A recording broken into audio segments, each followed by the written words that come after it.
Hey there! Today I would like to talk about notebooks.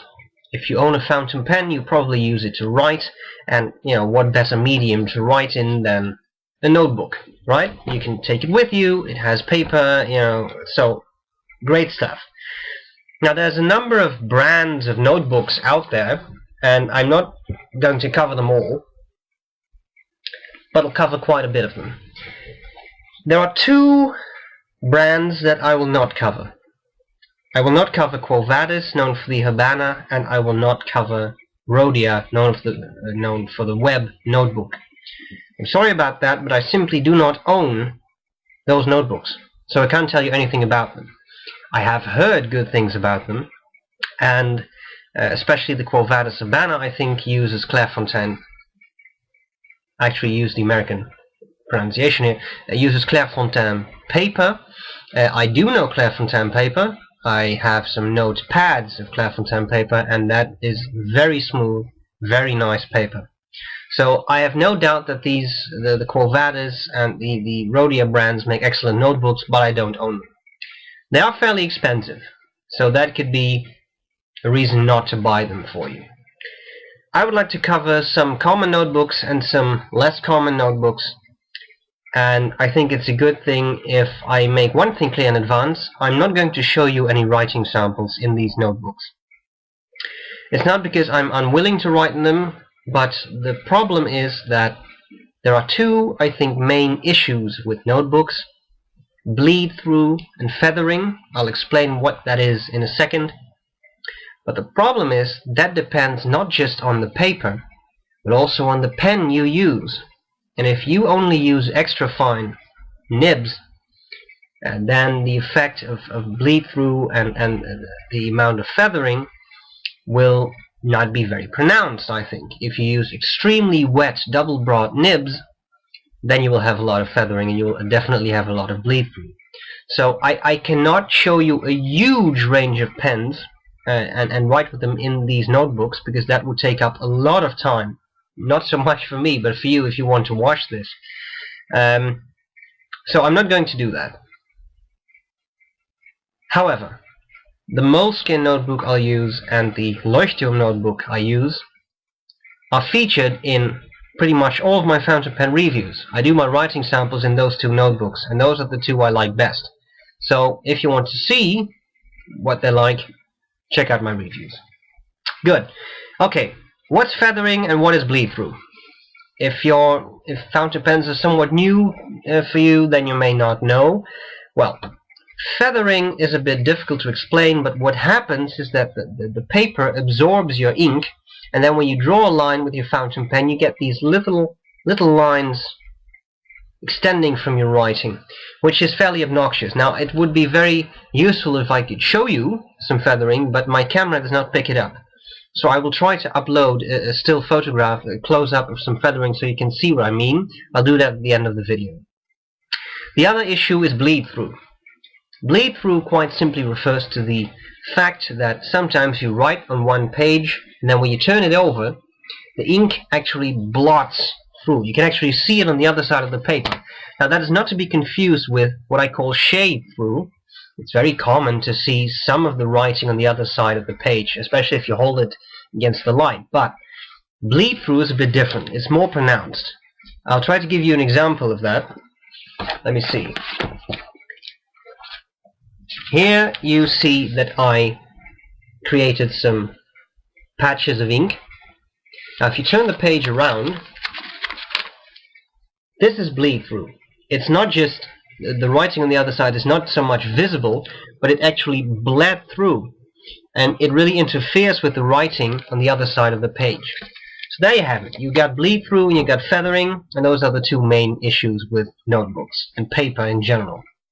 Okay, having said this, let's have a look at a couple of notebooks. I'll show you what I use them for, I'll tell you how much I like them, etc. The first in the list is Moleskine, an Italian brand, but because Moleskine is a bit complex to pronounce, especially in a fluent English sentence, I just pronounce it as Moleskine. Moleskine booklets come in a variety of sizes. You've got full A4 shaped or sized notebooks. You've got much smaller notebooks. This is sort of, well, I like this size. So if you compare it to a fountain pen or for size, well, I don't have one. Okay, I'm forced to use a ballpoint pen here because it's just what I have at hand. So it is about this size. Right. These come in clear versions, ruled versions, and versions with little squares. You can't really see the squares very well, I think. There you go. Okay, so these are the notebooks. This notebook I used for my first fountain pen reviews. So this is ruled. A lot of people complain about Moleskine being very prone to bleed through. I never really noticed that, to be truthful. Yes, it's there if you use very wide, very broad nibs, but in all, I never had that much of a problem with it. It is a bit prone to feathering. I do think that's the case, but again, that is with specific inks, with specific pens, so even that to me is not a huge issue. Now, some nice aspects of Moleskine is that it has this fake leather-like cover, which I kind of enjoy. It has a pocket in the back. There's a pocket, you can put stuff in there. It has an elastic band to close it, and when you open it, it's fairly loose, which is a bit odd. And it has a little thing you can put between the pages so you know where to start writing. Okay. The paper, what I like about this is that it's not bright white, it's not very bright white color. It's somewhat off-white, a little, I almost say cream color, which I like. It's not as intense when you write. Okay, these notebooks are very widely available, which I like. Some feathering, some bleed through, but again, I've never had that much problems with it. Another notebook I'd like to show you that I like a lot is by the Dutch company Leuchtturm, which, if I'm not mistaken, means lighthouse. Leuchtturm 1917, so 1917. I have this blue version. My camera seems to ruin the color. It's a nice baby blue. I got this as a gift, and it somewhat resembles the Moleskine, which I pick up again. The only thing is it's a bit broader, as you can see here. Right? It's a bit wider, which I like. A little bit more space to write. Here, this is the dot version. So the paper is not clear. There are little dots which you may or may not see very well. I'm not sure. There you go. There's some dots. Good paper. Some bleed through, but nothing particularly horrible. I like this better than the Moleskine, and it has some very comparable features. So again, it has the little thing to tell you which page you're on. Again, it has an elastic closure. It has the pocket in the back. But one nifty feature is that it comes with a sheet of labels. Labels you can put on the cover, but also a label, actually 3 labels you can put on the spine. And that's fairly unique. I've never seen that in a notebook. And the cool thing about that is that if you're done with the notebook, you want to archive it, you know exactly what's in there, because you can put it on the back, which I really like. Paper is good. I think the paper is comparable to that of the Moleskine, but it is slightly heavier. At least I have the feeling it is, which means it's a little less prone to bleed through. But as you can see here, here's a big blot of ink.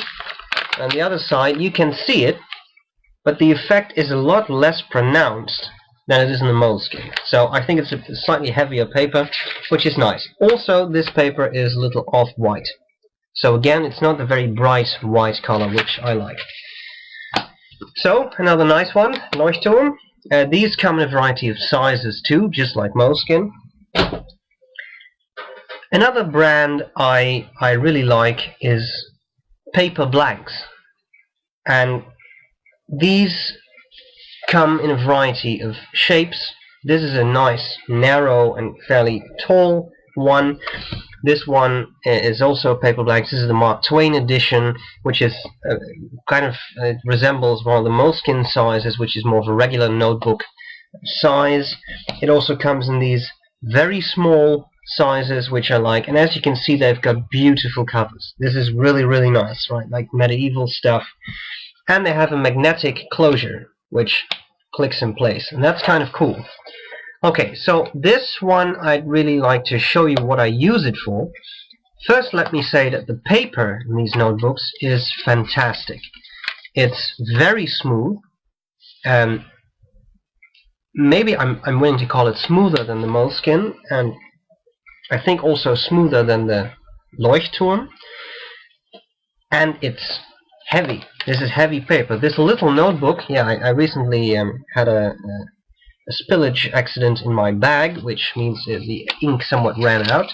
But in any case, this is pretty heavy paper for such a small notebook. That's very interesting. So you got the magnetic closure. You've got the reading thing. You can put it between the pages. This one I use as my compendium. Compendium. Note the pun there. What I do in this notebook is give an overview of my pens. Nudeless Flex, I do a writing sample, a line variation sample, and I do this for all of my pens. So I know exactly what all of my pens write like. Of course, I kind of have this in mind, but it's always nice to have a booklet that actually shows you what a Parker Frontier writes like, for example. So I like to keep track of my pens in this way. The small one, I always carry that with me, and in the back I have an overview of all of my inks. It's very short, it's very concise, it just gives the name of the ink, what it looks like, so that I know on the road which inks I have. If I'm in doubt, I'm in a fountain pen shop, I want to buy an ink and I'm not absolutely sure whether I have it or not, I can check it. So that's the PaperBlanks. Very good, very nice notebooks. I really like these. I can really recommend them. Yeah, nice stuff. Nice brand. Okay, then we move to some more obscure notebooks. I'd just like to show you some purposes of the notebooks I own. This one I got in a supermarket, and I don't even remember which brand it is. It just says Notebook A5 Black. No idea. The paper is thin. This is really very thin and light paper. This is my ink compendium, in which I give an overview of all of my inks.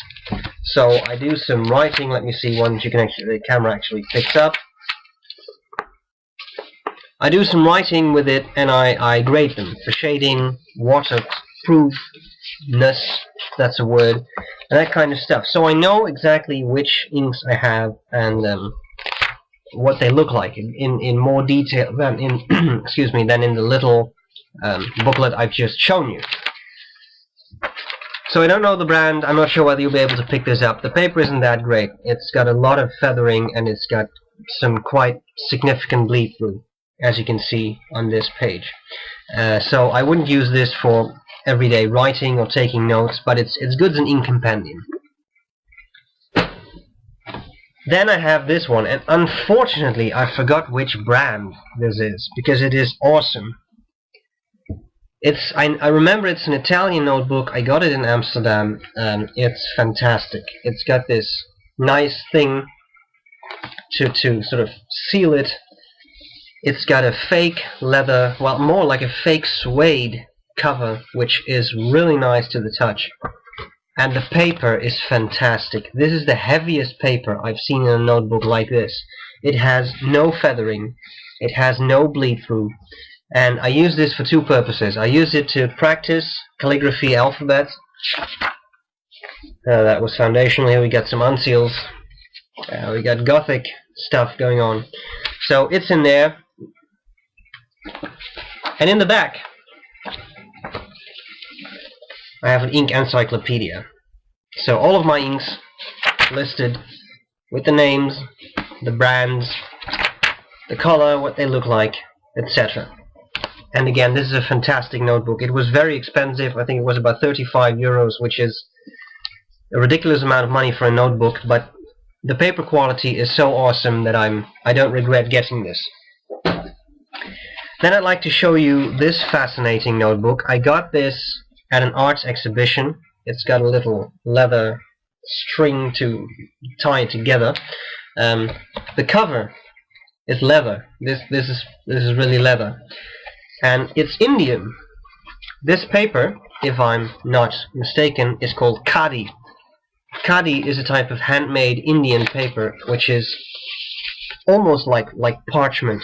As you can see, I haven't written in this yet because I'm still figuring out what to use this for, because it's so fantastic. I don't really have a goal for this. In any case, beautiful, beautiful paper. It is very white, but it has a beautiful texture. Actually, sometimes a bit like canvas. It's really nice. So you can get these in a lot of spots, and I have seen these at a number of Dutch museums. That's pretty funny, but they tend to sell this. Apparently it's artful, but it's great, and it wasn't even that expensive, so this is true value for the money.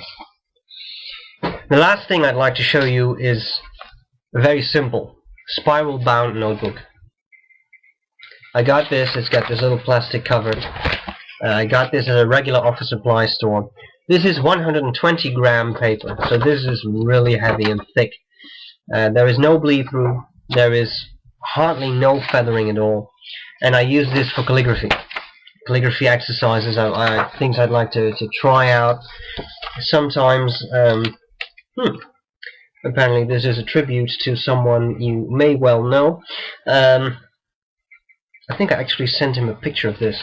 In any case, I was trying out my super wide calligraphy nib there, which is, I think it's actually 15 millimeters, so that's 1.5 centimeters. So this paper, now as you can see, if I turn the page around, you see that? There is no bleed through. So you got this hugely wide nib, no bleed through, 120 gram paper. So this is probably not something you'd like to, take notes in. It has no lines, it's not ruled, and, well, but it was cheap, and it's good for calligraphy if you want to check out the layout or something. Okay, so I've been talking about notebooks for a long time. I hope this comparison was somewhat useful. I hope this was somewhat structured. It's difficult to bring out the highlights and the features of all of these notebooks. I think Moleskine is not as bad as some people think it is. I do think there are better notebooks out there, but Moleskine is widely available. It's not that expensive. Leuchtturm, I think that's a good brand. Very interesting stuff. So there's options. I'd like to hear your opinion about the Quo Vadis Urbana and the Rhodia Web Notebook. Do you think I should get one? Or do you think I should not? Tell me, I have no idea. So I hope this was useful, and I'll see you later. Bye bye.